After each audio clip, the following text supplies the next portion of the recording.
Okay. Hey, everybody, thank you for joining us on this wonderful Monday evening. Wow, why did I almost forget about that? So, guys, if you're watching, thank you so much for joining us on another one of our 4R roundtables. So, before we get started, I just want to tell everybody thank you who's taking the time to join us this evening. I do appreciate it. Me and my partner Mike, we appreciate everybody who follows along and who help support these talks. They're very important. So, without any further ado, guys, I'm gonna go ahead and get started on introducing our guests. So, first, I guess we'll just go in order. So, guys, he works with individuals, families, businesses to consult on their financial goals and objectives. His goal is to provide customized solutions to help clients to achieve their financial goals with ease and confidence, guys. Help me welcome to the show, Ty McGilberry. Thank you, sir. How you doing, Ty? How you doing? I'm good. How are you? So good. Thank you so much for joining us. All right. So let's go ahead and get started with our next guest. She's the Chief Civility Officer at Train Extra. Her passion is training leads to help create, her training has helped her to create Train Extra, she's a proactive training practice where she brings the wealth of her employment law expertise and customized training to executives, managers, and employees in an interactive, engaging environment. She recently was a speaker at the Amplify DEFI 2020 Summit. Please welcome to the show, Sejal Thakkar. Hi. Good. How are you? Good. Thank you so much for joining us this evening. I do appreciate everybody. So let's get on with our next guest. He is the CEO of Real One-on-One Consulting, LLC, founder of Thinkers at Work. He has a passion for helping people. He's a life, marketing, and sales consultant with worldwide services. His group, Thinkers at Work, help volunteer their time to help job seekers find employment opportunities, and they also help build community to support entrepreneurs. Guys, please help me welcome to the show, Jaris Tucker. Let me find him. There he is. Bring him in here. Hey, Jaris, how you doing, my friend? Hey, how are you? Good. Finally get to talk to you, my friend. All right. We've been connected. Do I need to adjust this camera angle or am I okay? You can adjust it a little bit, I'm thinking. Like, It's got me looking good in the box on live. I don't know what's going on. Awesome. All right. So let's go with our next guest here. He's actually been on the show before.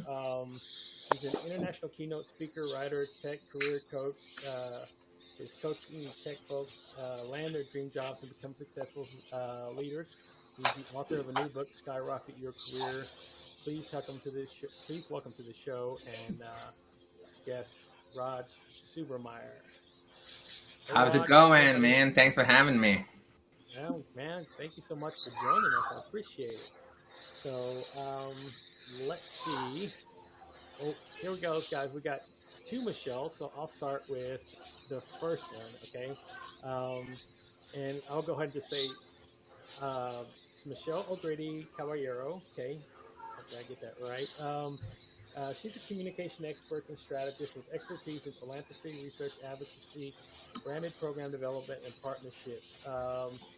She uses to create innovative solutions to solve complex problems. She advises foundations, nonprofit organizations, policymakers, and businesses on how to develop better strategies. So strategies. Let me get that out.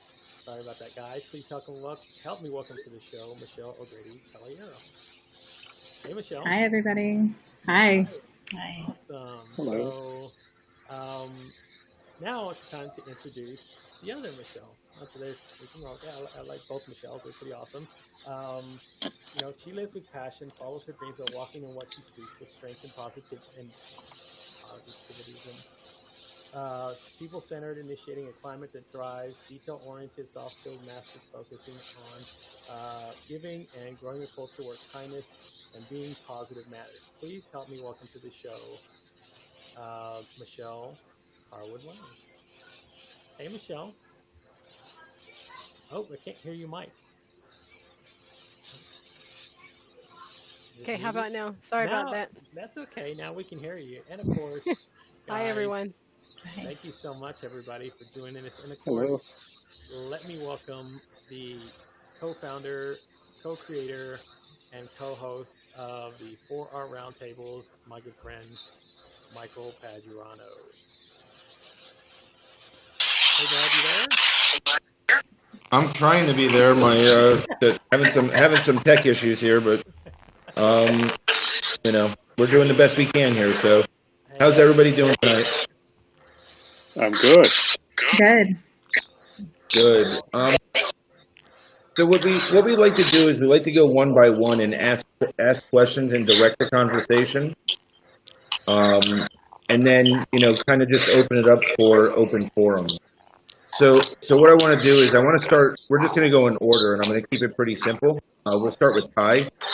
I wanted to know what your opinion on the Breonna Taylor ruling is, or verdict.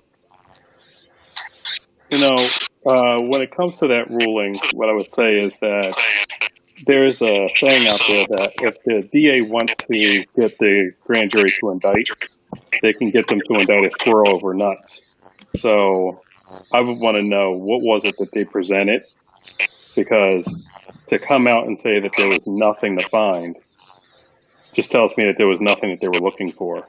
And it just reinforces the same kind of thinking that we've been talking about for decades, that, the system is broken. But to do it so blatantly is just, it leaves a lot of people speechless. Yeah, I mean, it's kind of one of those. It's just like this crazy. I don't understand how that's their answer, right? Like, I mean, I just don't get it. Like, none of that makes sense to me. And speechless isn't even the right word. I mean, it aggravates the crap out of me, right? Because just the blatant disregard for human life and concern for anyone's well-being is ridiculous. Thanks, Ty. Michelle O'Grady, what is your opinion on the Breonna Taylor situation? Just to try and get as many perspectives on this as possible. Yeah, I mean, I think it's like so many, it's devastating, and it just, proves the inadequacy of what our justice system, or however you think the system is, whether you think it's just or whether you think it's not, how inadequate it is to come to a decision like that. I think, I think it rocked a lot of us, especially, I'm not Black. So, in the non-Black community who are fighting, to fight these systems of oppression, it was a devastating kind of response from, that administration. I think the local administration in Kentucky, and how they've even handled the case in general. I mean, like, it's taken so long to even get answers, and to come to this outcome, I think was devastating, and a reminder that we have a lot of work to do, No, I mean, I definitely agree with you, right? And the amount of work ahead of us is ridiculous. And in some ways, it seems like this mountain that we get 10 feet up and then slide backwards 20. It doesn't seem to matter what the tragedy is. It just seems to pull us all the way back down again, and we're making almost zero traction in the long run. These devastating incidents after devastating incidents is just heart-wrenching, and it's disgusting, right? It's not even human. It's like there's no humanity in it, right? And that's an issue. That's a major issue. Yeah, absolutely.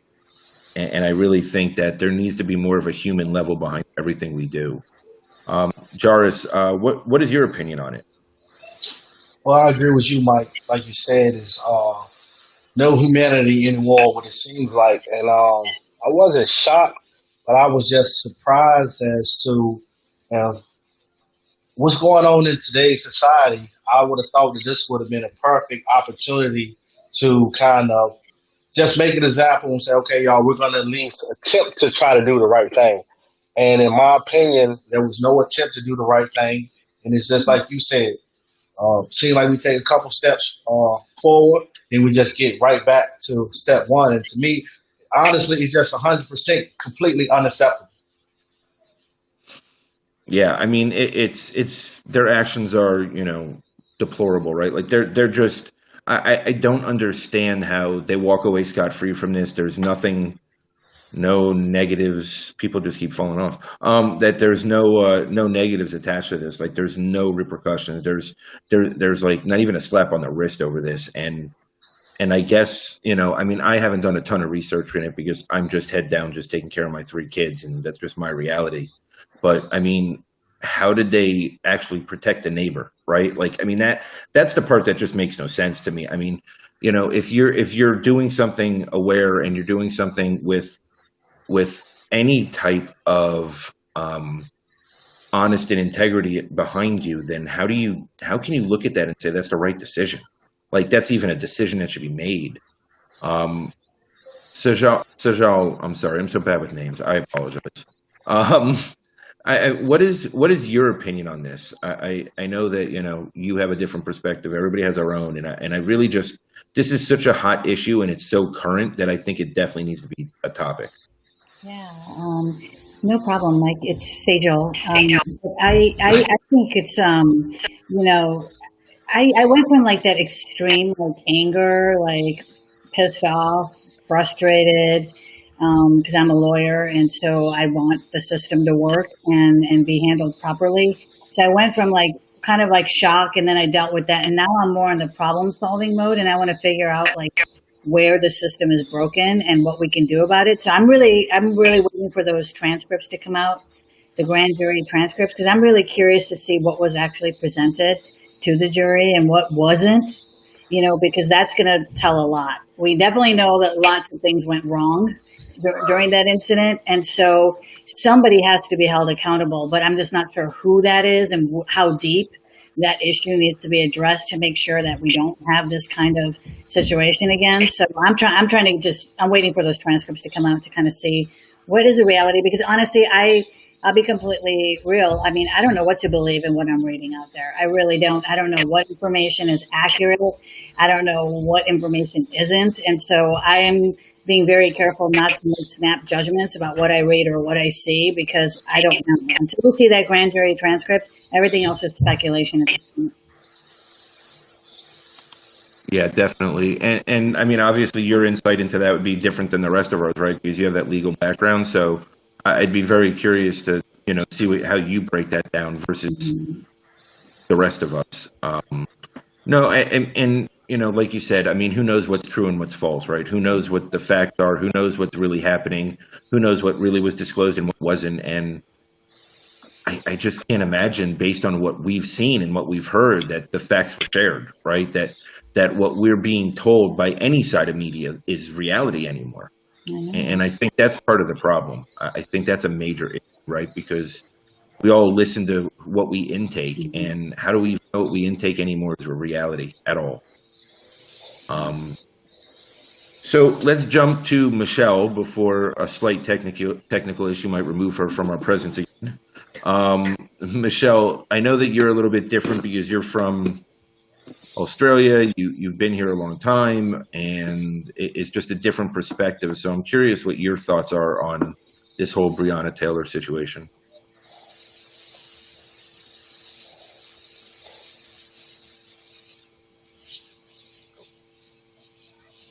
We can't hear you.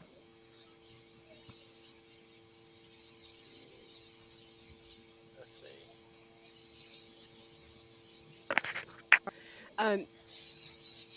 There she goes. Yep, we almost had you.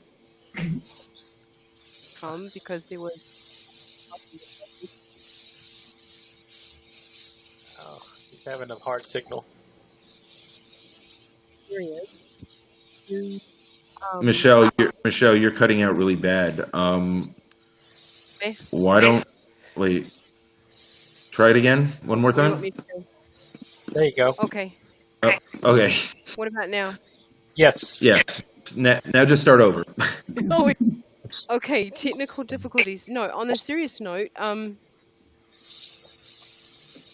States, for me, it was like the land of opportunity, and this was a place where everybody was accepting of each other. For me, any type of ism was a lot different than it is here.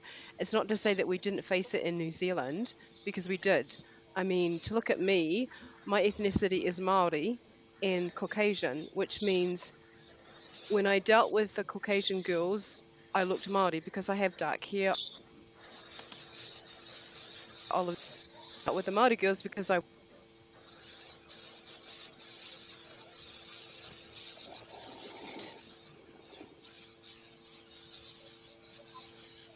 Gabe, would it be better if she signed out and signed back in, maybe, like closed it down and re-entered? You still can't hear me? It's cutting in and out pretty bad. Okay, let me leave and I'll be right back. Okay. Raj, why don't we just move to you, Raj, and we'll Yeah, so Raj, can you hear me? I can hear you. Can you hear me? Can you hear me? Okay, cool. You're a little choppy. I keep getting booted out and booted in. So can you hear me now? Yes. Okay. Yeah, I don't know what's happening, but let me see whether I can in 1 minute convey my views. So, and tell me if I'm breaking as I'm speaking, okay? So I do agree with a lot of points which the panel members already mentioned. For me, personally, there were three things. One is, it's unfortunate, but it is the way it is. For me, it wasn't surprising. Anything related to the issue of racism or diversity, for some reason, people just stop thinking. They have their own lens through which they view the world. And for me, it wasn't surprising. And this is what I expected. And for me, it was the expected outcome, kind of, which is the unexpected outcome for most of the people, right? So that was one thing where we are in such a space where any issues like this, they do not get the necessary attention, they do not get the necessary support, and it always goes the other way, right? Second thing is, another example of excessive use of force. There were 32 short shots fired just for getting a guy in a house, or assuming there's drugs in the house. There were 32 shots fired, right? You're not talking about us fighting Al-Qaeda or going to war for a simple entry and search. There were 32 shots fired. And this is another example of how people use excessive force. And there's no value found in human life anymore, like how Sejal was saying and a couple of others were mentioning as well, right? And finally, no one knows the facts, right? Whatever I know is from the media. Some people say the cops asked permission to get in. Some people say they didn't, and no one knows what's happening. And unfortunately, every freaking case is like this. But there's always a gray area. He said, she said, kind of thing. There's no actual outcome, and then people move on to the next issue. No outcome, move on to the next issue, and it's a never-ending cycle. And this is what I feel. I feel really bad about it because me being a person of color and me going through some experiences myself, I'm just getting tired of these kind of competing again. That's why I kind of discuss this and then us trying to talk about it and try to make people understand why this is not normal, right? So trying to do the right thing. But overall, to say I'm really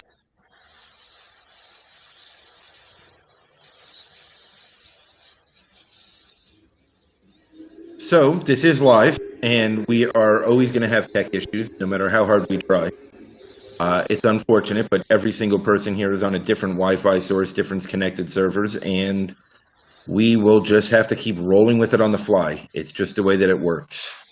I definitely agree with Raj and his sentiments that it's a repeating cycle and it's a never-ending self-perpetuating cycle. And that this is just, at some point, it goes from tragic to moronicy and it goes to insanity, right? Because when you keep doing the same thing over and over again and you have the exact same result, nothing's changing.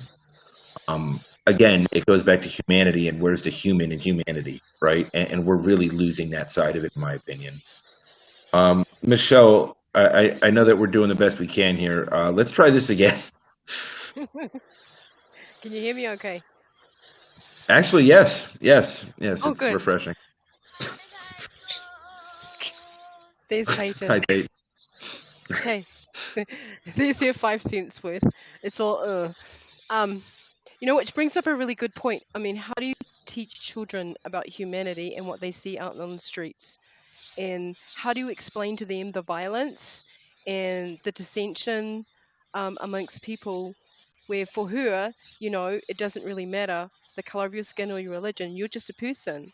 You try to help them connect to their humanity. And as I was saying, growing up in New Zealand, we had our problems. I'm not saying we didn't, but the one thing that I can say that I remember is that there was always a sense of humanity. There was a sense of people are people. At the core, we're all the same, regardless of the color of our skin or religion or how much money we make. We're still people. And I think because our communities and our tribes traditionally were very much about people orientation, it wasn't about, mate, how much money do you make? It's who's your family and where do you come from and what do you believe? How do you connect with your tribe that way? Traditionally, the tattoos that you see on the warriors in New Zealand, down the front of their face and all over, aspects of that tribal markings were about how they served their tribe. And they couldn't get those markings unless they served their tribe. So for me, growing up with that understanding, I think sometimes coming to the US, it was a little bit naivete for me to expect and understand that, the humanity would be here, but I've watched it over the years that I've been here disintegrate. And for me, my biggest push is we have to connect with our humanity. The only thing that separates us is our sexes, and we have to connect to the one thing that keeps us the same across all spectrums, is how do we treat each other? How do we show care and understanding for each other? And how do we educate our children to do that very same thing? We're socializing our children that, the next big hit is TikTok. We're not teaching them about, okay, if you work hard, if you're kind, you shift your mindset, you be accepting and caring and non-judgmental and have unconditional love for all humanity, that's the way of the future. That's the way you should be at the core of who you are as a person. So for me, that's very much where I came from, even though I've had experiences with racialism. And for me, isms, I don't like the sound of. The only ism I really want to talk about is humanism, is humanity, is can we leave all the other isms out and stop creating labels and socialize something that creates a humanity aspect of what we do every day and speak about it and not be afraid to have a voice, because there is an ism out there, but that doesn't mean to say we can't have a voice because we're all human. That's, and for me, it's very much intuitive and heartfelt where I've seen this disintegration, and it's like, well, it's unbelievable. And what about our next generations? How do we get them to deal with this? Because this is a huge problem across the board. I mean, my daughter comes home and, she has to deal with isms. You don't make enough ism. You don't dress enough ism. You don't talk right ism. You're different ism. She's a special needs child. And for her, everything is love. Life is available and she loves everything that she does. So we have to get away from those isms and change the landscape or the language that we speak and teach our children and teach the people that we work with and become leaders and influencers in humanity and humanism. Because, what sets us apart from animals is the fact that we can think for ourselves and be individuals. But we're not being individuals if we're going to get into that crowd mentality that says, come on, where's our individually there? That's my take. No, and I definitely agree with you, right? And it does. In my mind, it always starts with kids, right? Because I think that it needs to filter up from the youth to older generations, and I think it starts with labeling. And I believe that at a very young age, we get very desensitized to labels, and we start recognizing people by their differences at a very young age. And rather than doing that, why don't we thrive on our uniqueness, right? Why don't we find a way to embrace the uniqueness and share that diversified way of being human, right? We're all different, no matter, even if we look alike, even if we're identical, we're still different. Identical twins are still different. It's the, this world has become such a place of labels, and that's where most of these isms stem from, across the board. And on some level, we need to rein that back in, especially with the youth, and giving them this green light to just label people whatever they want. I mean, and it starts with the simplest labels, right? I mean, it starts with the small ones, and then it goes and just gets, bigger over time. And that's just the way it goes. It's the way it works. Even in elementary school, I'm seeing it. Oh, yeah. I mean, it goes even further. Little whispers of isms, and it doesn't even have to end in ism. There's already a core aspect of, them finding a way to label somebody because they don't meet the metrics of what they think it should be. And that starts at the center of the home. What are we teaching our kids? What are we giving them as far as skill sets and language to go out into the real world to be with everybody else? Are we teaching them that you are inclusive, or are you exclusively just this and you can do nothing else? We have to move away from that and expand their horizons, that there are limitless possibilities to change their way of seeing and viewing life. And if we don't start at the root of our homes, society is going to crumble and fall. The next time we have a conversation, that's it. We're going to sit here and say, what happened? What did we do wrong? They're going to be different people in different generations, just like us, sitting having the same conversations, because nobody got to the core of humanity at the family level, the individual in the family, and then this community, and then the societies.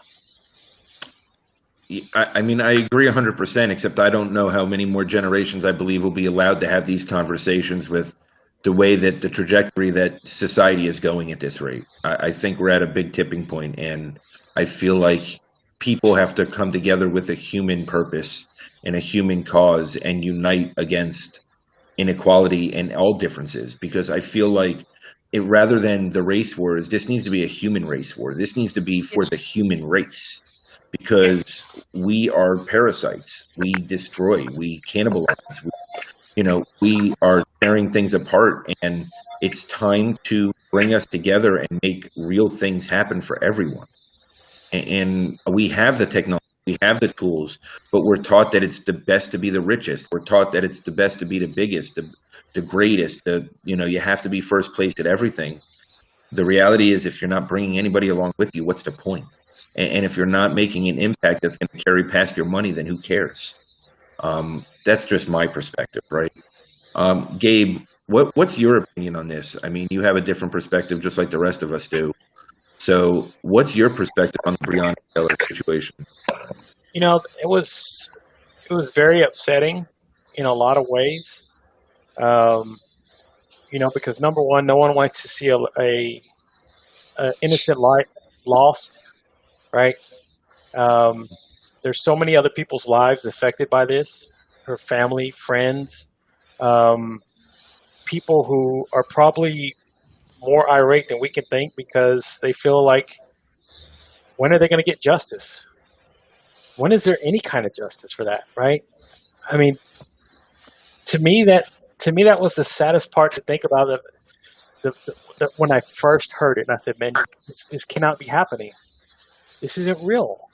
I feel like I thought I was on another planet, on another world, and going, really, and I put myself in the shoes of family members, and thought about it. Like, man, how would you feel? I would. To me, that would make me question a lot of things about life, a lot of things about our society, a lot of things about what we do. So when I first saw it, it took me a long time to take it in, and to really think, because I live in a neighborhood that's in the city that I live in. It's 65% African American. I live in a predominantly African American neighborhood. I live, and I see what happens.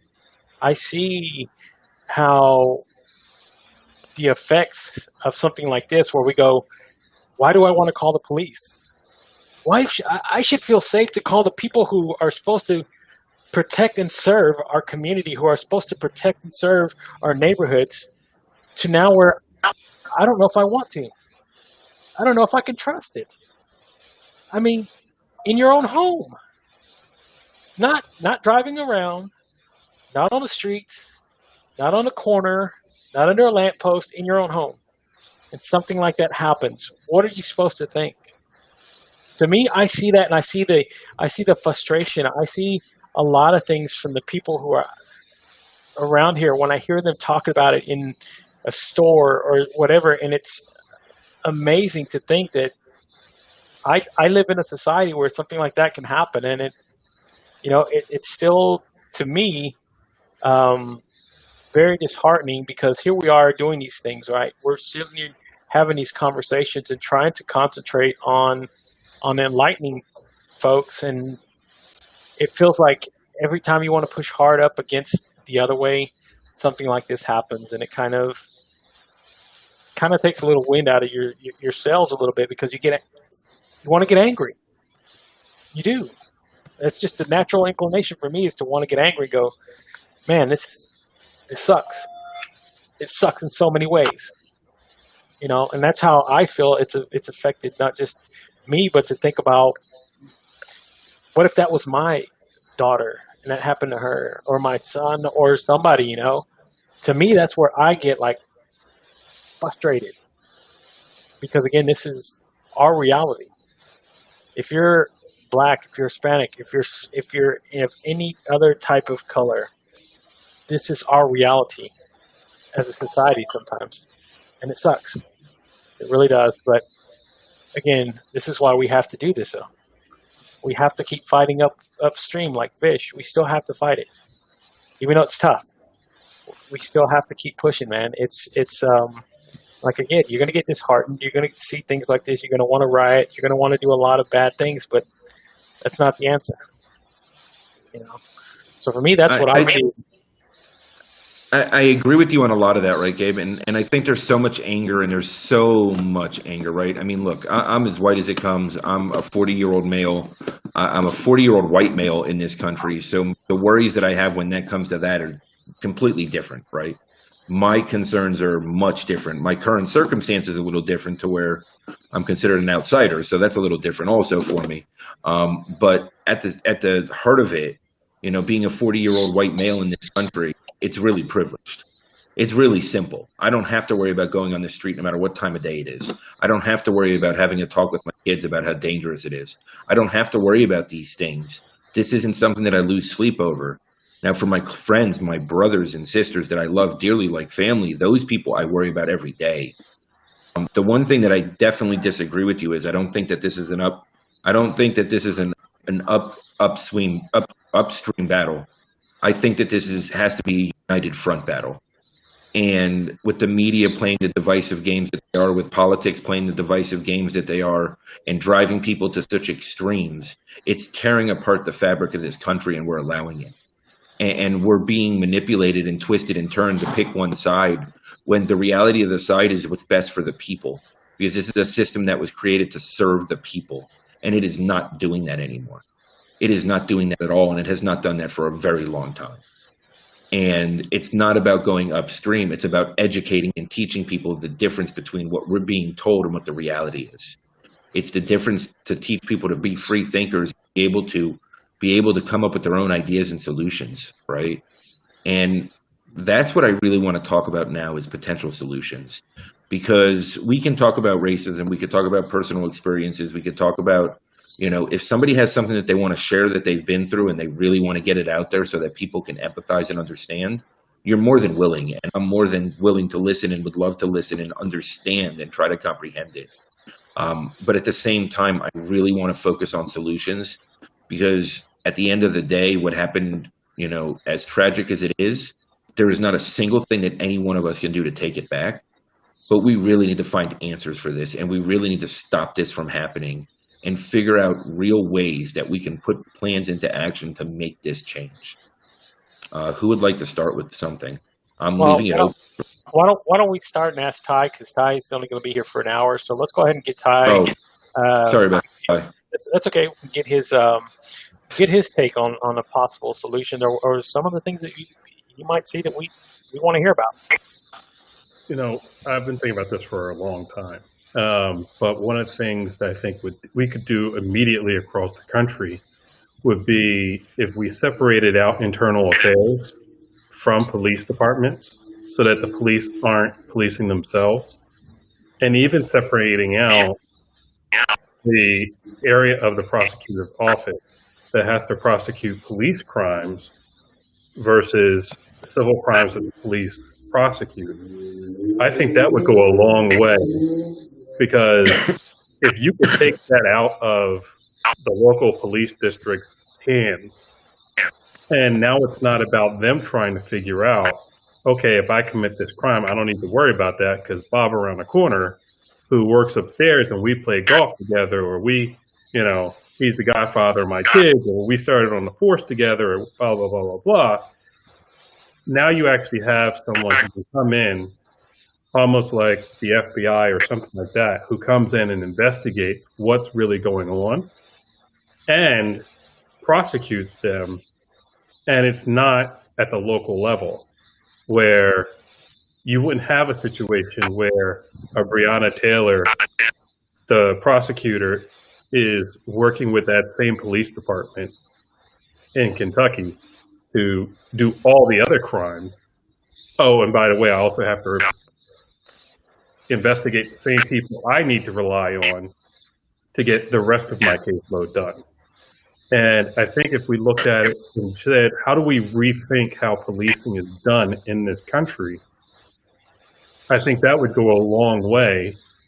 And also, how do we train our police? I've got a lot of friends who are cops, and, they're trained, whether on purpose or not, to be afraid for their lives and to be ready to attack, but only to attack in certain situations. But then if it's not that situation, if you're not going into, we'll call it the hood or bad neighborhoods, they don't act the same way. And so you can't have this idea that, okay, the community is afraid of you, you're afraid of the community, but I'm the one with the weapons. I've traveled abroad. The police with guns is not always a normal thing. There are many developed countries that you can go to where your local police do not have weapons. And then they'll say, well, if you don't have weapons, but the criminals have weapons. No. If you go anywhere in England or the Great Britain, they don't have weapons. SWAT team has weapons, but they're specially trained for those situations where they need to have weapons. There is no reason that for where I live in a suburb that they need military-style vehicles. They have never had to have, in Montgomery County, a situation where they needed to call in this major tactical unit and have tanks and stuff rolling down the street, but they have them. And for what reason do you need that? You don't. And if you do need that kind of protection or that kind of backup, that's when you should have to call in a National Guard or someone who has been trained to deal with those kind of weapons. You can't just have everybody rolling around with these military-style weapons. I'm all for people who want to hunt, but let's be honest, you don't hunt with a semi-automatic weapon. I can't buy a bazooka or an RPG, so why should I be able to go get an AK-47 or whatever the American version is? So there's got to be some common sense to everything. And the idea that we can't change amendments, the word amendment means to change. And we literally have other amendments that are there to change. I can think of at least 5 that were purposely written to change things that we already had. And we have 2 amendments that cancel each other out. So the idea that you can't change an amendment is just, it's the dumbest argument I have ever heard in my life. Because the first 10 amendments all go back to the Revolutionary War and what the British did to the colonists. They did not foresee where we were going to be almost 250 years later. So, you can't stand behind things and say, well, it's a constitutional right. No, it's a constitutional rule, it's a constitutional law. It does not mean it's a right. So if you ask me how to change, I say you change the way you think, change the way we go about things, and stop relying on, well, this is how we've always done it. Mm-hmm. That's how corporations fail, that's how countries fail, and that's how we fail each other, with the idea that this is how we've always done it and this is how we always will. Well, and to that point, I agree with you, right? I feel like not only, I think a lot of people have evolved over time, right? But I do not think the system has. I think the system has not evolved. And I think the career politicians, no term limits, those fun things that, people love to talk about when it's not election time. Because when it's election time, it's easy just to pick a name you recognize. Mm-hmm. And go with it, like the Eddie Murphy movie where he won is, just having some other guy's name and he ended up getting elected. I mean, I feel like that's the world we live in, right? And and it just like making fun of, how ignorant we are as a society in many ways. And I think a lot of it is because when people look at the presidential election, they look at that as the most important, when the reality is it's the local elections that people need to really understand, make the biggest impact on their lives. And that's where the difference is. And I think the topics and the news media really pushes us one direction or the other, depending on what we listen to. Again, it goes back to, what are you listening to? And are you listening to both sides? And are you understanding what that means? Because, JFK, I believe, was a Democrat, and he'd be considered a Republican based on his stance. If you supported him then why are you still supporting Democrats now? I feel like there's just not been enough of an evolution of people's understanding of the information that's being disseminated. And that's where I think, and I also believe that starts with the education system failing us from the ground up. I feel like the education system is where it all fails, directly fails, and really falls on its face. Is there anybody else that has to leave a little early? I'm trying to remember, but honestly, I just don't. I'm sorry. I apologize. It's been these days are rough, right? Juggling 3 kids and bouncing around. So, is anybody else leaving early, or is everybody else in? Or raise your hand if you're leaving early. If not, who else has a? All right. Who else has a solution that they'd like to discuss? Michelle O'Grady, I know that you. Oh, Jaris, you want to go? Go ahead, Jaris. I don't really have a solution. Y'all just bear with me. I'm gonna kind of rant and just throw out some random ideas. I like what Ty said. Everything he said I think was on point. But this is my personal opinion. I'm not a politician or anything, y'all. But I just look at, like in my city where I live in, right? A group of individuals can just be hanging out, right? I'm just going to be flat out. Group of white males, they can hang out at this spot. There's nothing going to happen to them. You can literally take a group of black individuals doing the exact same thing in the exact same manner, and the police are going to break it up. It's just something that I just sometimes just be like, wow, are we really carrying it like that? So for me, it's actually going back and looking at the laws and the Constitution that they were set up in favor of a particular group of people. So one solution, I think, like Ty said, we really have to go right there first and just see, okay, I don't know what we can do, but I think we can start right there. The next thing is, like I said, dealing with the officers, man. It's the exact same thing. I got white friends, man. They can get pulled over. It's no problem. And it's not, for every group of people, but I'm just speaking how I feel. In me, I don't bother anybody. And they come at me, hey, full force. And I just look at them like, I'm not posing any threat. I got my hands on the steering wheel. I'm cooperating with you. I'm very polite. And it's just still as if the group of black individuals, like we haven't been treated fair, in my opinion, since the beginning. And we're not even trying to treat us fair. So I think we can start with the laws. I think the people that run the country, somebody needs to just grab their attention and say, okay, because I honestly feel like the people in power, if they were to voice their opinion, I think things could begin to develop to get better.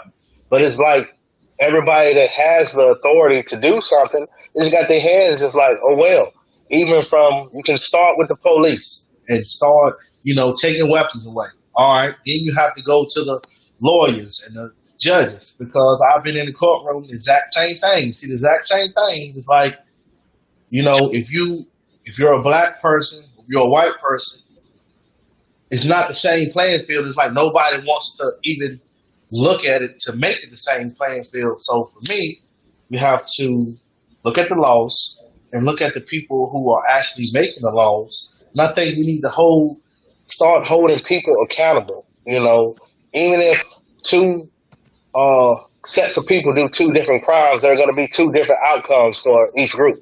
And I feel like the people who are in the position to make those decisions, somebody needs to start holding them accountable. I mean, like today, like I said, I apologize, y'all. I don't know I'm not a political person, but I am somebody who sits back and sees what's going on, and it's just like, I guess that's my two things where we can start at: dealing with the police and dealing with the lawmakers. No, man, I can totally feel you on that, Jaris, because, like I said, I see what happens in my environment. I can't speak for anybody else, but I speak what I see around in my environment. And like I said, I live in a predominantly African-American neighborhood and city. It is 65% African-American in the population of where I live in the city that I live in. So, yes, I see the things that happen and what you're talking about, right? I can see that. I see, a group of 10, African-American gentlemen standing at a movie theater outside of a movie theater, and then before you know it, 2 or 3 cops are pulling over there. They want to know what's going on. What for? I mean, just because they're there? I mean, that's nuts. It's not the same. And again, that doesn't happen everywhere, but I can only speak from what I see and where my environment is. And I think that's the thing for a lot of people. And it's tough. And I think that's what you said. It starts at the local level, right? I ask everybody to hear, every single one of you probably live in a different city, right? Do you know who your police chief is? No. I said 9 times out of 10, they can't even tell you who runs the police force. Who to go speak to? Do you know who your city manager is? I have no idea. No clue, right? No, sir. No idea. I do. Okay, I said, out of the very few people here, not everybody can tell you. And these are the people that decide a lot of the things. They decide the budget. They decide how the police run. They choose a lot of things on the local level.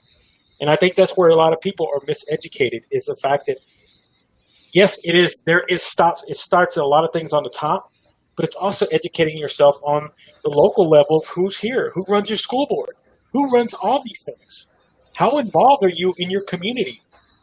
To me, that's where you can see a lot of the things and a lot of the differences. These are the things I've started learning myself, because I want to know, if something happens, who do I go talk to? What do I do? How can I do?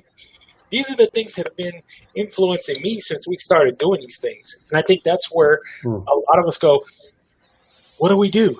How do we do? What can we do? And I think that's where, at least at some point, every single one of us can go, you know what, I can at least start by knowing that much information.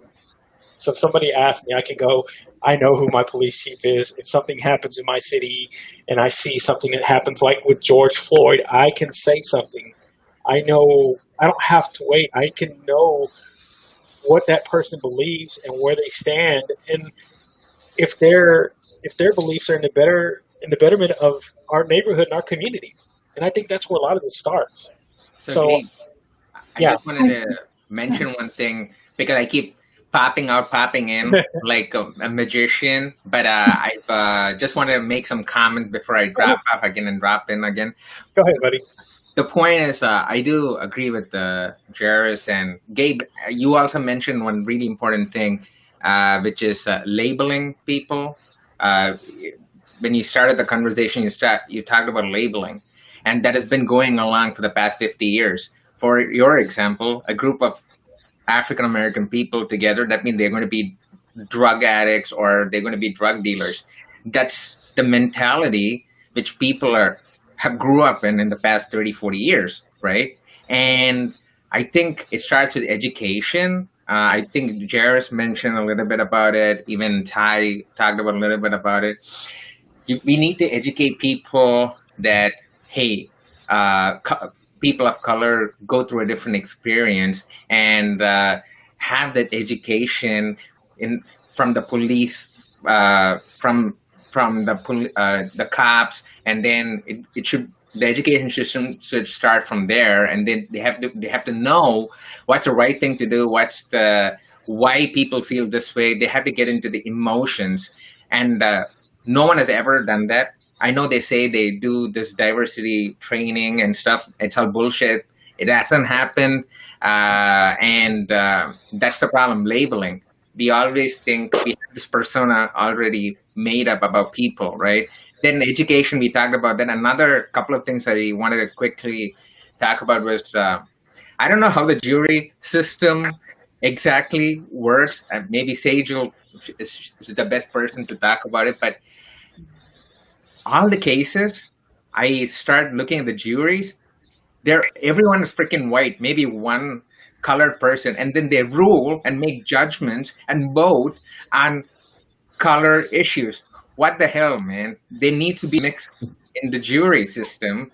Bunch of white people making decisions on black people. Yeah, I curse a lot, but I'm gonna restrict myself. But the point is, the jury, I don't know how the jury selection happens, because it has to have a good mixture of people who can give different viewpoints, but not the exact same viewpoints. You don't want to have 15 white people, instead have, say, 3 Hispanic people, 2 African American people, or there should be some way we do the jury selection, right? And finally, just one more thing I want to mention was reforms. We keep talking about reforms. And to Jaris's point, I think you were mentioning this as well. The reform system, there need to be changes. And yes, of course, we are living in a really weird situation where the person at the top and all the things coming from there are so random.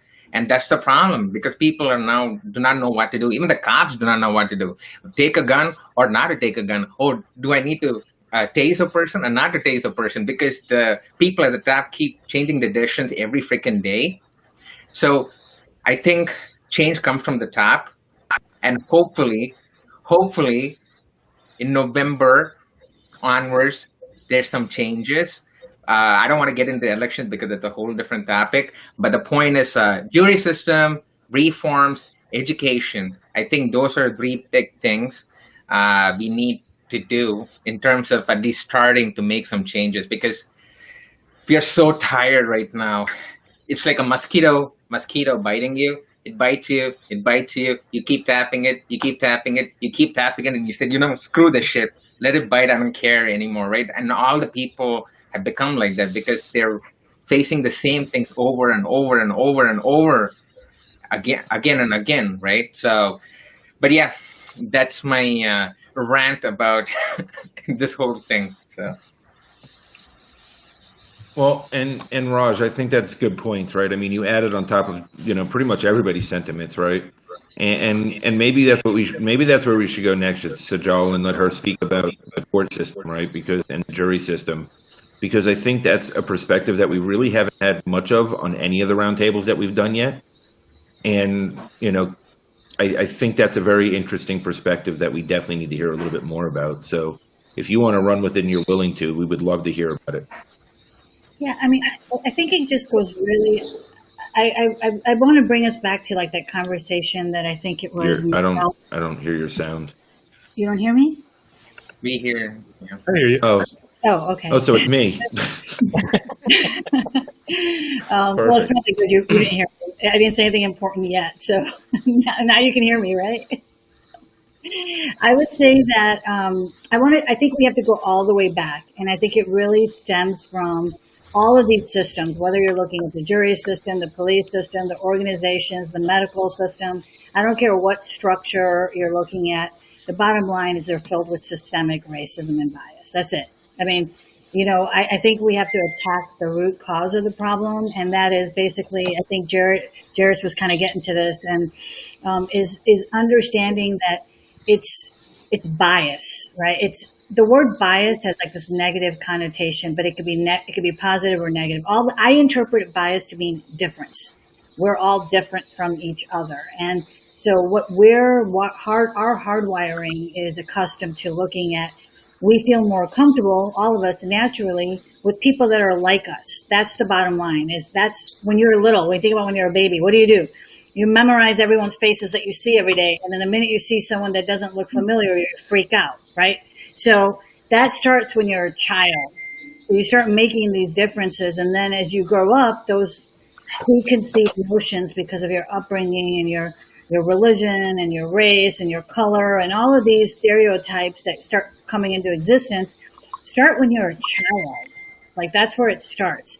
And so really, I think the root cause of the problem is addressing the bias systemically that's been ingrained in our systems, but also individually, each one of us has to address that bias and figure out it's not a bad thing. It's normal. It's our brain's way of dealing with all this information that's constantly coming at us. But the bottom line is that we need to understand what that bias is for ourselves, and each one of us has something different that we've been exposed to. So there's no one size fits all like kind of solution. We all just have to individually do the work to learn about that potential bias that we have, whether it's about someone's color, their skin, their religion, or what color hair they have, or what texture their hair is, whatever. It could be anything. It could be the kind of food you like. It could be the kind of music. It could be the sound of your voice. But once we figure out what that is, then we can deal with how do we navigate through that? How do we combat that bias? Because whether you're talking about a doctor or a police officer or a CEO of the company or the president of the United States, whatever decisions they make and whoever they interact with is going to be based on their own bias. And so if they surround ourselves with the same people that have the same kind of bias, and right now we're seeing the people in the power positions are making these decisions that are impacting all of us because we are not at those decision-making places. And so I think the better approach is rather than focus on what do the police do, I say we all need to figure out individually what our own biases are and start doing that work. Once we do that, then collectively it'll impact all these structures. Don't get me wrong, there's a lot of bias that's built into those structures. And so until we look at what the policies are and the system is and the training and all of that, but we have to first get to the root cause of what is going on within that bias, right? So that's the first thing. And then the other part of that is also privilege. I think there's so much misinformation out there about privilege and white privilege, and people almost feel shame and guilt for having it. And that's not the right approach, because it's just like it's not a black person's decision to be black or a brown person's decision to be brown. There are things that we're born into that we have like no control over. So we can't look at it if you're black or you're white that you're better than me or not. It's not about that. It's that it's different. But understanding what privilege is really understanding that it's just, I have some benefits that you don't, whether it's your choice or not, but this is just inherently what I'm born with. So once we look at privilege and we reframe that conversation into how do we use whatever my privileges are, because we all have some kind of privilege. Somebody's got it worse than you do, period. Okay. So I don't care if you're the richest person in the White House, but somebody's got it worse, better than you and worse than you. But understanding what our own privileges are, then we can use that information to help people that don't have those advantages. And so then once we get into that mode, right now, I feel like there's so many white people and brown people that are trying to be allies. They want to do good stuff, but they're being looked at, if they admit that they made a bad decision or they had this viewpoint or this stereotype, that they're going to be shamed. And we can't have that. We can't get there unless we get everybody on the same page. And that has to be a real conversation about, okay, I'm brown, but I'm lighter skinned brown. So guess what? I got to use my lighter skinned brown privilege to convince the dark skinned brown people to stop being anti-black, right? So that's one of the ways that I'm using so once we figure out what that is, what can we do about it? Then we can all move together and help each other and make space for each other and bring those voices to the decision-making tables. Otherwise, it's not going to happen. Right? So that's just kind of what I was going to throw out there. And admittedly, I didn't hear the whole thing, and my 3-year-old is now using me as target practice. But I didn't hear the whole thing, and I do apologize. The tech issues on my side is pretty rough tonight. But what I did hear is definitely a lot of clarity and transparency. And I think that's where it starts, right? It starts with transparency. It starts with all sides being able to come together and have this conversation, right? And bringing people to the table and really doing it with the masses. I mean, yes, it starts with us, and we do it every other week. And, it's not enough, right? People need to be holding these every night. And they need to be holding them with all different diversities of people. Because, again, there's so many isms. There's so many reasons to hate people. And we're always focusing on the reasons to hate rather than the reasons to love. And I don't know if there is a single solution that will work other than creating more awareness, education, and love around and embracing differences. I mean, to me, as strange as it sounds, it's simple. Embrace differences, embrace uniqueness, love people for who they are rather than what they appear to be or what they are or what their sexual orientation is or any of those differences that we find reasons to dislike. And I think that, we need to come together and have these conversations across the board on all the different isms.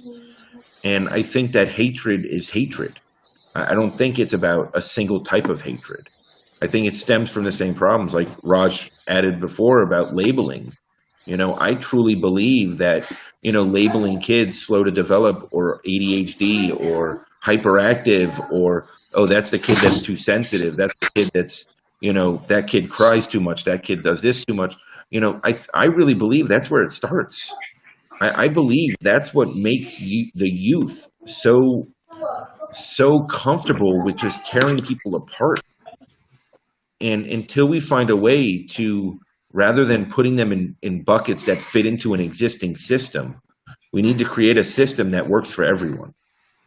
And that does mean a lot of tear down and rebuild or a lot of replace, right? And that's where I think the real work is.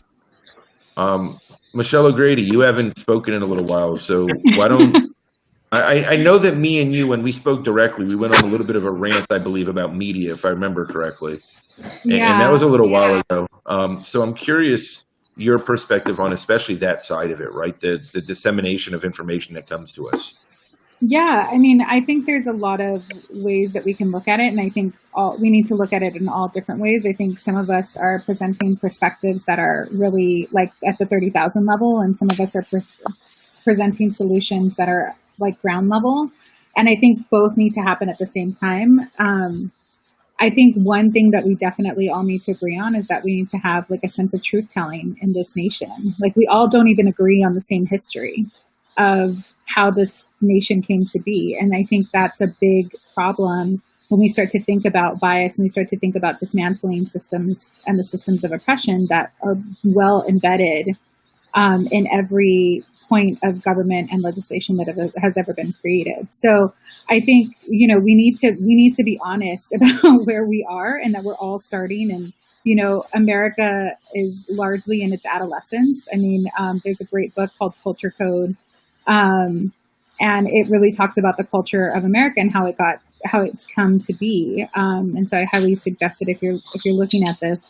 I wanted to give out a couple of different ways to look at it. And one is through a lens, specifically talking about solutions right now as we're thinking about going into voting and the election. But, I have a friend who created this system called Vote. Yes. Well, there's that one and there's another one. But there is a program called, or I have a friend who developed a thing called Vote Quadrant, and it looks at the 4 quadrants of how decisions are made around, especially around policing and then sentencing and then et cetera, right? So you look at your mayor, you look at the voting in a quadrant of mayor, police chief, or sheriff, judges and DA. And so you're looking at voting for all four of those and seeing how they all align kind of together. And that's really important. And he has more information at votequadrant.com, which is, I think, really timely because we're about, 37 days from the election. And so I think the other thing is like how we disseminate information in the media and how, social media has been a blessing and a curse, I think, to some extent, in terms of like creating opportunities for people to distill a lot of misinformation, a lot of distrust, a lot of like myth, a lot of myths, and a lot of like truth telling. And so we really have to have some like cognitive dissonance as we're like embracing the voices that we are coming across. Everybody has coming from their subjective bias opinion, right? Like everybody is coming through their own experience and their own lens. And so how we look at media and how we pay attention to the people that are saying things and what that actually means, and then how do we ground truth it, requires us to do a little bit of investigation. And so, what I tell, my peers and my colleagues all the time is like, well, where did this information come from and who are we getting it from and what does it look like? Even in, like there's bias baked into the most, you think politically neutral systems like NPR or like American Public Radio or like anything like that. You have to look at like where that is and like where that subjective nature or those questions are coming from, and are they asking the right questions, and what questions do you have as you're looking at that? So I think as we go through thinking about how we're going to dismantle all of these systems, how we're going to attack our own biases within ourselves, how we're going to look at subjective behavior, how we're going to extend grace, because people are failing into this. You have a large swath of people that have never really thought about race and never really, and I'm multiracial, multi-ethnic. So I have lived in that bridge for a really long time of having to bridge my own cultures and my own communities. And so, you have people that are failing into this conversation, and we just have to extend grace. And it's unfortunate because people's lives are at stake, and I don't want to diminish that cultural responsibility that we have within each other and the humanity that we need to extend to each other as we kind of have these conversations and really come to terms. But I think it really stands with like, can we be honest? Like you have in a lot of police associations where you have police officers that I have family that have started gangs for police protection. I have family that have been in the police force, so I've seen both. And you have people that really want to transform it from within, but it also requires them to be publicly angry when things like the Breonna Taylor, sentencing or like non-sentencing happens. You have to have we need to really understand that we're all that there are police and police chiefs and people that are really angry that these decisions get made, and then it kind of paints the rest of the police forces across America. And I think that's the crux that we're having. So we need everybody to really look within themselves to have that truth-telling moment and say, okay, this happened and this is horrible and I believe it's horrible and this is my profession. So I think until we can have that, until we can build community trust, I don't know what that looks like. I agree with Ty that we don't need military style weaponry in our suburban neighborhoods. It's just why the military, we spend it's like, show me what your budget is and that show you what your values. Well, our military spending is always number one and our education is always at the bottom. So it's like, how are we going to flip that? How are we going to figure that out? And, to Raj's point around jury selection, that's a big thing. There's a lot of people that are working on trying to diversify juries, but the big problem is that a lot of essential workers or, waged workers, not salary workers, end up not being able to serve on juries because they're in the middle of the day and they can't take 2 weeks off, for $35 a day. That just doesn't exist. So when we talk about, creating jury selections that are more diverse and more transparent, you're always going to have the most privileged be able to sit in that box because they have the time and they have the time to kind of take off. And so we really need to examine that structure. And there's a lot of people that are working on that right now. Sorry, I know that was a lot. No, No, that was great, and you added on a lot of what everybody else said, right? You just added your perspective onto it and your personal experience, and I think that's perfect, right? I mean, at the end of the day, that's all we can do is go by our own perspective, right? And be open-minded to others and empathize with their perspective and what they've gone through and what they've lived through. And at the end of the day, it's these conversations that change things, and then it's about putting the actions past the conversation. And I think that's where a lot of this stuff gets stuck is how do we make action the next step, and how do we take action and make things change rather than having these enormous great conversations, which yes, there's been tech issues, but throughout the tech issues we've really had an amazing conversation, right? We've touched many amazing topics and been able to really diversify the opinions and perspectives, and that's priceless, right? That's something that we don't get every day anymore. It's easy to sit with your group of friends, or it's easy to sit with one of your friends' group of friends or family members' group of friends, but to really bring all different perspectives to the table and be able to have it all at once, that's something that just doesn't happen that often in this world right now. And Michael, I just wanted to, I'm sorry, I want to go back to Michelle Harwood again. Harwood. Oh no, let Michelle had something to say. Sorry, I just wanted to add one thing. Can you hear me? Okay. So I realized I'm in Los Angeles, and this seems like one of the most progressive cities in the world. Yes. And our I was looking at the LAPD, what's the exam? How do you become an LAPD officer? And the psychological exam, which I feel as a psychologist should be first, is actually the last step. So they are really talk about investment of you have all this kind of tax dollar investment to get these people through the academy, and then you give them the psychological test last. And so how good is this psychological test at asserting whether you have somebody that's going in that has empathy or can create belonging, or can have a critical lens, or have any of the tools that we actually desperately need right now once they've already gone through all of this training? So I think it's examining every aspect of every system, so many of us have said. So sorry, just wanted to add that. No, I think it's a great point, Michelle. Oh, sorry, Michelle. No, just to add on top, and then Michelle, I want you to run with it real quick. We actually had a retired police officer on our show that actually left the force because of what was going on, and the stigma around mental health, not only the psychological exam, but the follow-up PTSD and any of those situations is absolutely ridiculous. And it's this horrible stigma that if this officer is getting this help, then they're weaker than the rest and they're not doing their job correctly. And at some point they lose their humanity because of it.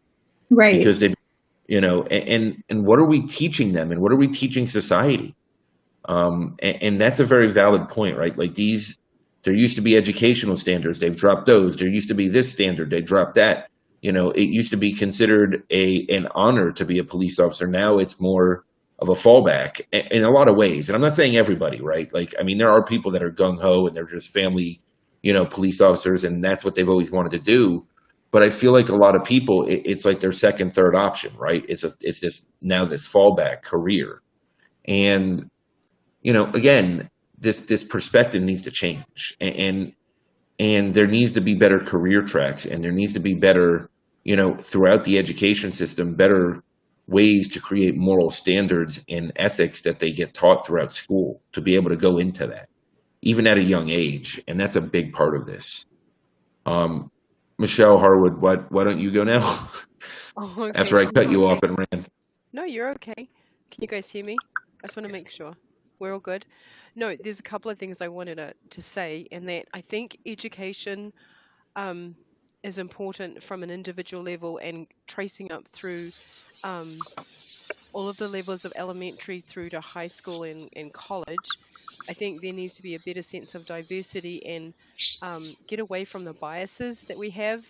And Michelle, to your point about psychological testing being last, as part of one of my positions that I held, I remember when we did examinations that were for law enforcement entities, I noticed that psychological testing, as you said, is always a last parameter, and the things that they test for aren't necessarily those things that are necessarily inherent to the job. I think if we go from a federal agency level and look at, in a state level, and look at what the job descriptions and requirements are for officers and for anyone in law enforcement or frontline first responders, people who are dealing from a public sphere, we need to changing that scope of work that they have to do and what's required of them, because they're face to face with people, and if they have a bias, then how they make a decision and what they do moving forward is going to be based on what's internally, subconsciously within them. And those are things that we can't control, but we don't test to see, what are you thinking? How are you feeling? What's going on for you when you're in this situation? It's always at the heat of the moment. We're going to test them. We're going to put them through the rigors of, okay, there's an elderly lady walking across the street. You've got a gunman over here to your left. We're teaching them from a military standpoint. Yes, they're going to be faced with those situations sometimes, but not all the time. And already generationally, there's biases already in them, and we have to teach them from a mindset point of view of digging down and pulling up the how they actually intuitively and mentally cope with those situations. I mean, we tactically teach them, but we don't psychologically teach them or expect them to reach that benchmark. And we have to do that with our children as well.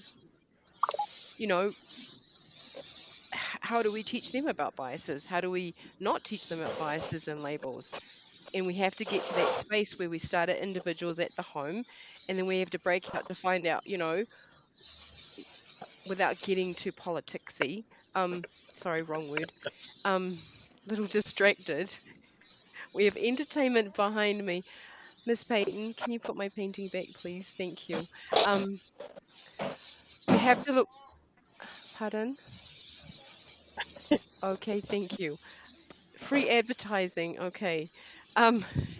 We have to get to a perspective where our children have a new skill set that enables them to function in the world. We also have to change corporate structure where we increase the humanity factor in what we do on a day-to-day basis. If we can't do that, we can't break those biases, we can't have grace, we can't have forgiveness, we can't have understanding or compassion if we're not doing it at an individual, family, community, corporate level, so that people actually, when they go into a job, we're teaching them that these are the necessary skill sets that we need you to have on a day-to-day basis. It's going to take a little bit, but if we start like Sejal said, as individuals, breaking those biases down for how we see ourselves, shifting our mindset based on the experiences that we have, then we can move and then share that. Share your learning, share your growth with other people, and as groups have a voice and not be afraid to share our voice with other people. Because, and if you've read the book 1984, we all know the outcome of that book. Well, we're living it now. We're living that now, where we have to have a herd mentality and not be individualistic in our approach to life. And we're expected to watch television this way. We're expected to do things this way. We're expected to not stand up and fight for what we believe to be true for all walks of life. So we have to break away from that thinking and say, look, I'm an individual. I want to think this way. But not to the point and the detriment of humanity where we go break somebody else because they're different. Individuality is individuality. We hold that to ourselves. I don't want to be the same as everybody else, but I should be able to be embraced because of my differences and that we come together and say, look, you are really great at this skill set. Jaris is really great at putting content on LinkedIn that invites you to want to go have a conversation with him. We need to embrace that. Well, I'm good at painting. That's my thing behind there. So we embrace that because Michelle's good at that. But it's not about not that I'm being disparaging to anybody about the color of their skin or their religion or any other ism that's going on, but we're people. And we need to come together in commonalities and differences, the differences that help us to move forward, and embrace that so that we can create communities and tribes that were enabling us to do this. And having these conversations helps, but how do we get it out to the wider spectrum of out there? Well, it starts with ourselves, our communities, our tribes, and we keep having these conversations and having a voice so that everybody starts going, okay, let's break this down. Let's, eventually we're going to be fed up to stop this. It's like that mosquito that Raj says, when are we going to stop that mosquito biting? When are we going to actually do something? We start with ourselves and then we work outward. We have to. Otherwise, this whole, as we know it, is going to break. It already is. It's already broken. It's already dusted off, and we can't get complacent because then everybody's going to be so apathetic. They're not going to want to do anything at all. And then what do we do? There'll be a handful of us fighting so hard that everybody's going to be like, oh, c'est la vie.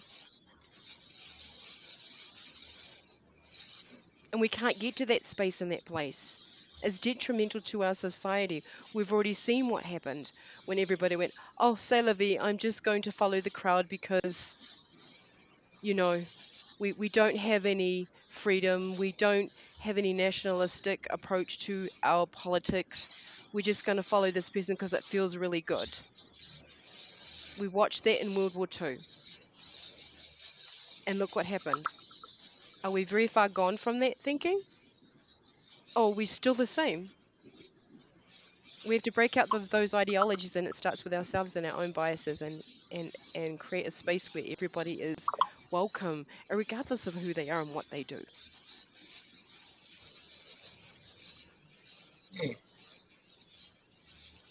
Well,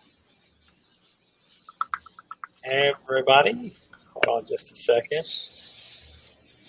Mike, are you there, my friend? I think he's having some technical issues.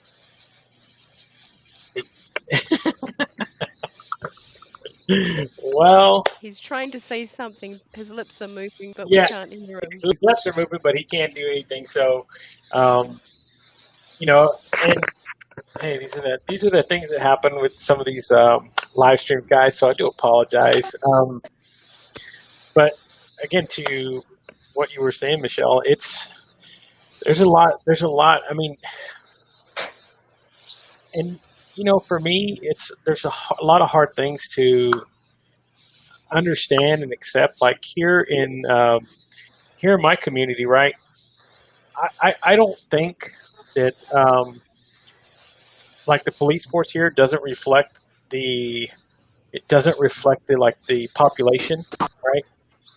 So let's just say I live in a predominantly, again, African American neighborhood here. The majority of the police officers and people who police around here are Caucasian. I don't know if there's something we can do to change that. I mean, I don't know if there's something, if that would help in any possible way. But I'm just telling you what I see, because, I mean, I've even spoke to some of the police officers here in my city, and they say, yeah, we don't have hardly enough African American police officers on the police force. And I wonder if that's something that we can educate or change. I mean, I don't know. That's, to me, I think, like I said, it doesn't reflect what our community is in no way, shape, or form. And that, to me, that's kind of, I don't know if that's something that's, to me, it's just an uneasy feeling to think about that. I mean, you would hope, just like kind of what we were talking about juries, right? When you want a jury selection, you kind of want it to reflect the, you want it to reflect the population, right? So if it is an all Caucasian, panel, the jury selecting on something like people of color, well, that's kind of, you kind of just see a little bit of the bias, even though you're not going to say it. I think it's the same thing with our police force, right? I mean, if the police force that are policing where I live, if it's 85% Caucasian and I'm living in a 65% African American city, it does not no way, shape, or form reflect of where I live and who my community is. So, yeah, Mike's having a lot of technical issues, so he's got a jet. I understand, Mike, brother. If you got to drop, go ahead and drop. But, I mean, I don't know how you guys feel about that, but that's just the way I want to see that. I want to see the change. I want to see a lot of the things that people, what we're here to talk about, right? I mean, this is what we're talking about, what we're sharing. I don't want to live in this society. And this is why, for me, it's one of the things where I push and push and push for people trying to educate more and more, not just our kids, but us as adults and us as voting citizens. Say, hey, understand who's running for your city councils, understand who's running for sheriff, who's running for city office, who's running for constable, who's running for all of these things, because again, at some point or another, these folks come into play and they affect your life in one way or another, whether it's not just you or maybe indirectly, but it's somebody. So, how do you guys feel about that before we start kind of wrapping up here and get everybody's final thoughts on what's going on this evening? If I may, I just wanted to mention one thing, Gabe, because I know Michelle and a lot of people talk about, and Sejal talked about biases as well, but I'm going to be a realist. There are always going to be biases based on how you grew up, based on how you see the world, and how things change around you.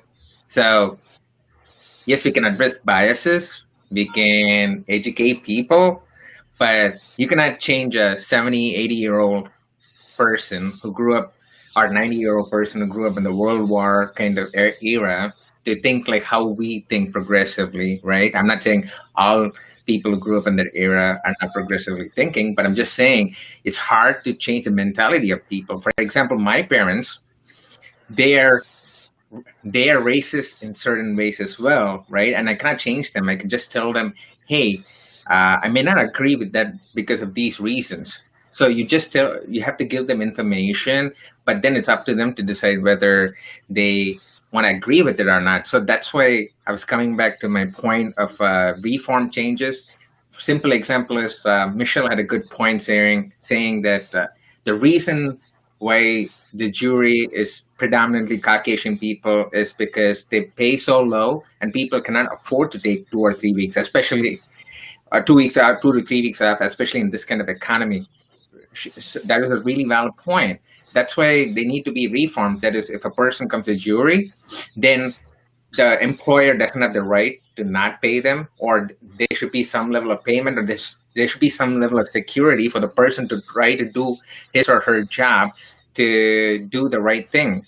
Same for the elections. Me and my wife keep talking about this. I think the election day should be a national holiday. Everyone should be able to go and vote. Right? We have freaking random holidays and shit like that. Why don't we have election day as a holiday? And that's where Ty, when he was here, he talked about changes and amendments.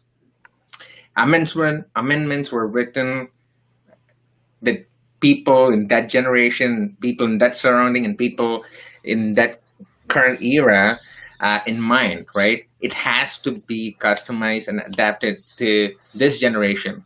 Do people still wear the same clothes 50 years, like what we were wearing 50 years ago? Do people still use those chariots or stuff, right? If we can adapt to all the luxuries in freaking life, why can't you be open to making changes where it really matters in terms of the amendments, in terms of the reforms, right? And I think we didn't talk about this. One quick point I want to also add to this conversation was the tech industry is a really big aspect in this whole conversation of racism and diversity as well. Like false news, I think Michelle kind of talked about it, or someone talked about it.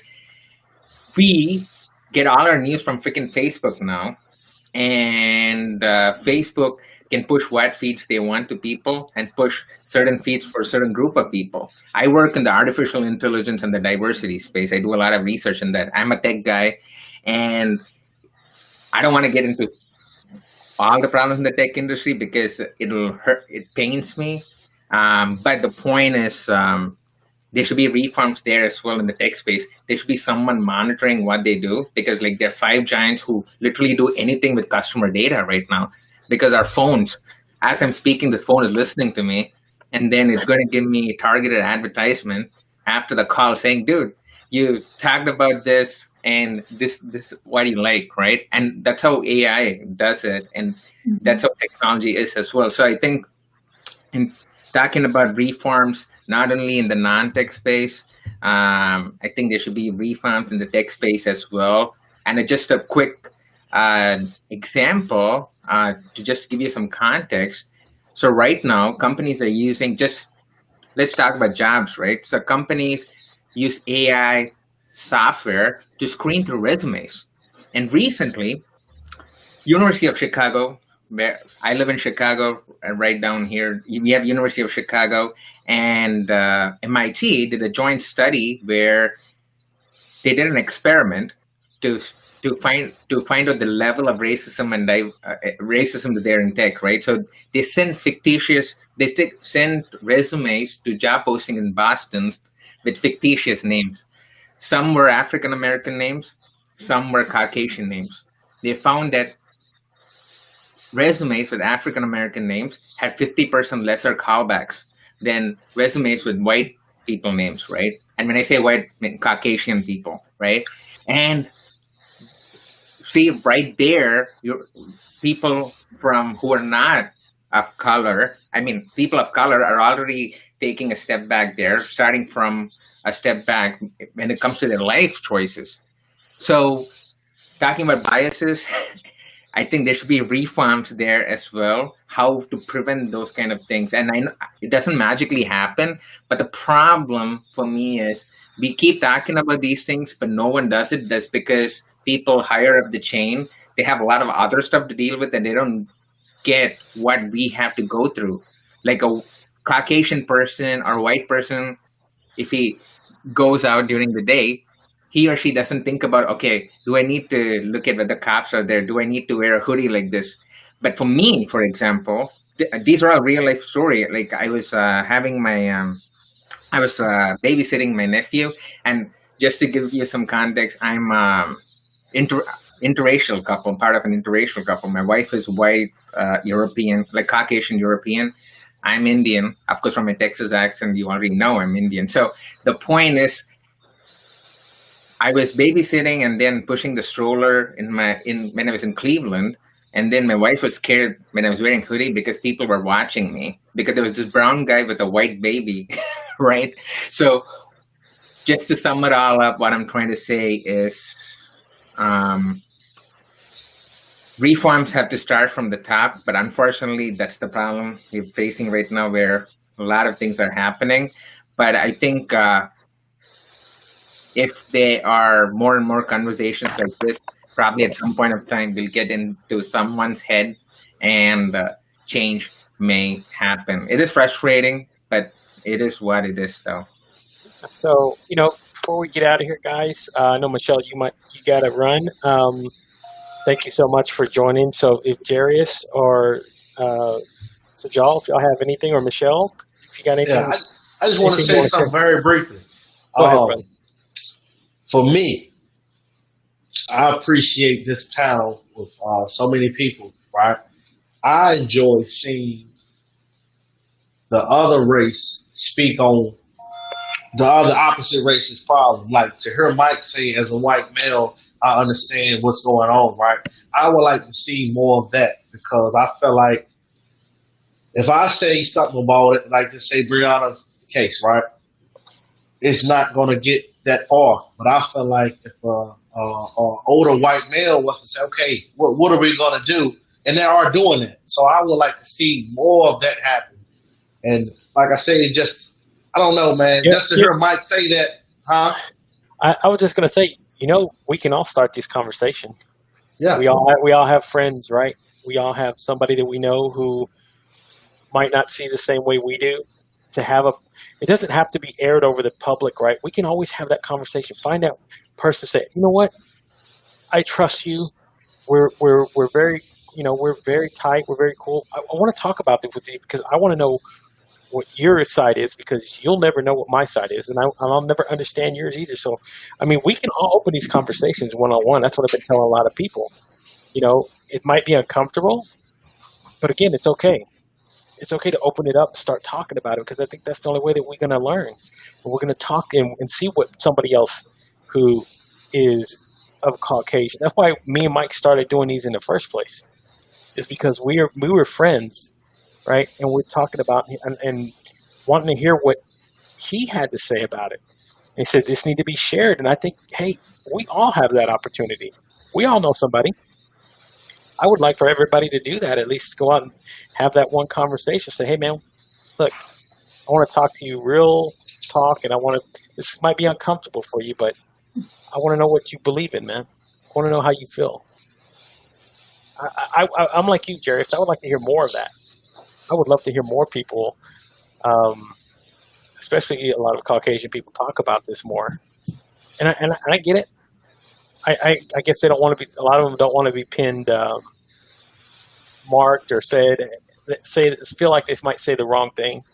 I think that's where you got to be open and let them know it's with the best intention. And I'm not going to see you as a racist. I just want to know what it is you see, what it is you hear, and what it is you believe. Because, at night we go to bed, we all wake up the same way. We all, quote unquote, put on our pants the same way. It's just how do you? That's the one thing. Like I said, I can never understand, and they'll never understand mine either. Because again, I'll wake up like this, and my skin will be this color tomorrow, or until I'm no longer on this earth. So they won't understand my perspective, but I'll never understand their perspective either. And I think that's something that each of us can go out and say, you know what, tomorrow I want to find somebody to talk about with, because I think it's really important. And then from there, I think there's different ways that we can learn from other people. And that's why I say I bring other people. I bring different people of color, race, gender, creed, whatever you want to call it, onto the show for that reason. Because again, we don't always believe the same. We might not always see eye to eye. But again, this is a way for us to open those channels of communication. And maybe I walk away learning something that I didn't know. I think that's what's important for me. And I don't know about you guys, but I would love to hear if you guys have anything else to say before we hop out of here. I just wanted to say I see Jaris's point of view. I get where you're coming from. I think that's where the strength is in what we're doing, is that if more people who have a voice, we've talked about privilege, right? So why don't we harness privilege in a way that those that have it have a voice for those that do not have a voice? And the more that we have a voice, the more that we are projecting, and then people will start listening, right? Because who's going to have a vote? Somebody of privilege is white, who speaks up, who honors themselves and says, I'm not afraid to speak up for what I believe to be true, because we're all human beings. So we stand up and we have a voice on your behalf. And I get where you're coming from. There does need to be more of that. There needs to be more diversity across the board from everybody that says, this is my voice. I'm having a voice for you. I'm cheering on for you. I'm championing for you and what you're going through. And I understand parts of what you are. I don't know completely, but I can empathize and understand and have compassion for you enough in my humanity to say, I'm checking my ego at the door. I'm leaving my compassion here with you, and I'm going to go have a voice and say something. And I think we need to use that diversity to have a voice for each other and find those people who can speak up and say, look, I don't care what you say to me or what you do, but I'm going to have a voice about what's happening. And I understand what you're going through. and this is what I have to say about it. And I totally get it, because look, for me, I'm half Maori and I'm half New Zealand. I'm half Caucasian. So I can go either side of the fence, but for me, it's totally about our humanity and our humanness. We're all human, and we all need to have a voice for each other and champion each other. I mean, a funny story for me, just to close up, is, I'm from New Zealand and I sound different, right? So there's two things that have happened to me since being in the States. One is when I first came, a woman interviewed me and told me that I could never get a job at her company because I didn't speak properly, and that my accent was too thick for people to be able to work for me. And not meaning to be mean to the Hispanic or Latino community, she was Hispanic and I could just barely understand because she had a thick accent. And for her, it was like, I'm sorry, you don't speak proper American English, you can't work here. And then when I went to LA to live for 10 years, I would stand at a corner street, brown hair, dark hair, brown eyes, and I'd have people come talk to me. And I'm like, I can't speak Spanish, and so I had to teach myself Spanish just to communicate with people. So we can reach past ourselves to be able to be understood.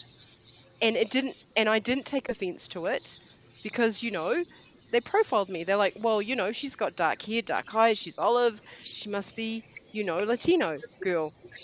And I didn't understand the culture and how things work, but I soon learned. But that didn't stop me from embracing how to say, hola, ¿cómo está usted? In my way. See? So we all have to reach beyond ourselves to get to a space where we embrace everybody and we find a way to be champion of each other. And those that can champion, we need to find them and get them to be our voice. So Yes. that's all I got to say for tonight. I got to go because I have a 10-year-old who's like wanting him on, as you can tell. Awesome. Yes. So, guys, if you guys have anything else you want to say or promote, please feel free. Or what would be the best places to people to find and connect with you if anybody watching is not connected? So, either Michelle, you guys, you got anything you want to say before we get out of here? Just watch my blogs of Unsung Extraordinary Heroes, where diversity is where we're all about. You can find me on LinkedIn if you want to chat or do anything. I'm all about. My platform is kindness grows kindness, love grows love, and we can all find a way to work together to create those strengths that we have, to utilize them to create partnerships for each other. That's it. Get connected with your humanity, people. Awesome. Thank you. Jaris, anything else to add, my friend? No. If anybody trying to get in contact with me, you can just really type my name in on Google, Jaris Tucker, or the hashtag Thinkers at Work. I'm here to help. I'm here to grow. I think my thing is I'm learning, and by me putting myself out here in these type of platforms, I'm definitely realizing that I'm helping other people grow as well. Awesome. Sejal, do you have anything else to add? I know you were just in the the Amplify DEI Summit. Did you have any kind of links, or is there some place that people can sign up to see your content? Yeah, I mean, I just want to just finish up on that last conversation. I'm going to leave this on a really positive note. I've been in this area working, to try to bring civility to workplaces for quite some time now, and I'm seeing really, really good conversations happening. I'm seeing employers, workplaces getting better. It's not going to happen overnight. I know we would love for it to just happen overnight. It's going to happen. It's going to take time, but I'll tell you, I've been having so many wonderful conversations just like this one, where people are open like they've never been before and willing to be allies and speaking up for people and really kind of understanding and taking so I think that good things are going to come. It's going to take some time, and I think we just keep using our voices however we can to get to the root cause of the problem. And for me, it's all about dignity and respect for all, and that's what I'm out there talking about. That's what I'm training about. So if you're an organization or just anybody that needs somebody to speak on these issues of civility or unconscious bias or discrimination or harassment, social justice, I'm doing a lot of advocating right now. You can always I'm really active on LinkedIn, and I'm a true believer in sharing resources. Like, I think sharing is caring. So hit me up on LinkedIn, because I'm always putting out scripts, manuals, policies, anything to help create better workplaces. And then my website is, my company name is Train Extra, and my website is www.trainextra, and that's TrainXtra.com. Awesome. Thank you so much. And then Michelle. I just wanted to say thank you, and I really enjoyed everybody's perspective, and I feel like every time I get to do this stuff, I get to learn more about where my own voice sits in all of this. All of these unspoken questions and spoken questions. So I work on the intersection of media, psychology, and tech. And so, Raj, we could have lots of conversations on what the tech industry is doing right now. Let's have another panel discussion just on that. And then I'm an entrepreneur and a founder. So people can find me on Twitter. That's usually where I'm like just tweeting out everything that I can, from policy to politics and to technology to small business and everything in between. And then, my company, Team Friday, we do strategic communication. So anybody who needs help finding their voice in all of this, that's kind of our jam, and that's what we do. So just want to say thanks again.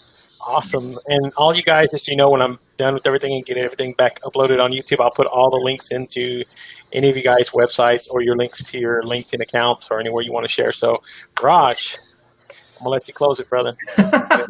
Wow, I put in the hot spot to close it. First thing is I want to acknowledge you, Gabriel and Michael, to have these discussions, showing up every day, consistently. And I say every day, yeah, I know you do it once or twice a week, but the point is you do other stuff as well. And I know me and Gabriel, we talked about D&I stuff and our own personal experiences with a lot of stuff as well. So first thing was I wanted to just acknowledge you for having us and then share our experiences. So really, really appreciate that. And as for me, yeah, I'm super active on LinkedIn, and pretty much almost every day you'll see some video or post from me, because I like sharing different things I learn, I've experienced, mainly in the tech space. I've been in the industry for over 15 years now, and I'm a big proponent of D&I when I coach. So what I do for a living is coach people in the tech industry become successful leaders. So I work with VPs, CEOs, CTOs, and I always stress on diversity, inclusion, stereotyping, and all of that stuff in my coaching as well. So yes, if you follow me on LinkedIn, you'll see videos on diversity and inclusion and everything related to the tech space as well. So if that's kind of your area of interest, then connect with me. Of course, Michelle, I'm going to connect with you as well. But yeah, so thanks for the opportunity. And if you want to check out my work, my writings in terms of diversity and inclusion, just head to my website, which is rajsubra.com, which is rajsubra.com. And just like Sejal, I like sharing a lot of my perspective on things. So that's awesome. About me. Awesome, guys. So I need to reach out to each one of you personally, because I've had Raj on the show, but I haven't had any of you. So I'll take the time to have a one-on-one conversation with you guys, because starting here October 1st, I will be back to doing my 5 nights a week workload. So I will be having guests on every single night. So you guys, now that I'm connected with you, I would love to have this conversation one-on-one and just kind of spotlight a little bit more about what you guys do and what you guys share. So thank you, Michelle. Thank you, Sejal. Thank you, Raj. Thank you, Jaris. You guys rock. And for everybody else, Ty, the other Michelle, Michael, thank you guys for as well. I know that you guys had a lead. And for Andrea Sanchez, who was planned to be here, she was having a little bit of technical issues. I'll plan to get her on another show as well. So thank you guys so much. You guys have a great evening. Stay safe. Stay blessed. Guys, I'll be back tomorrow evening, 7:30 Central Standard Time. You know the drill. Good night, everybody. Good night.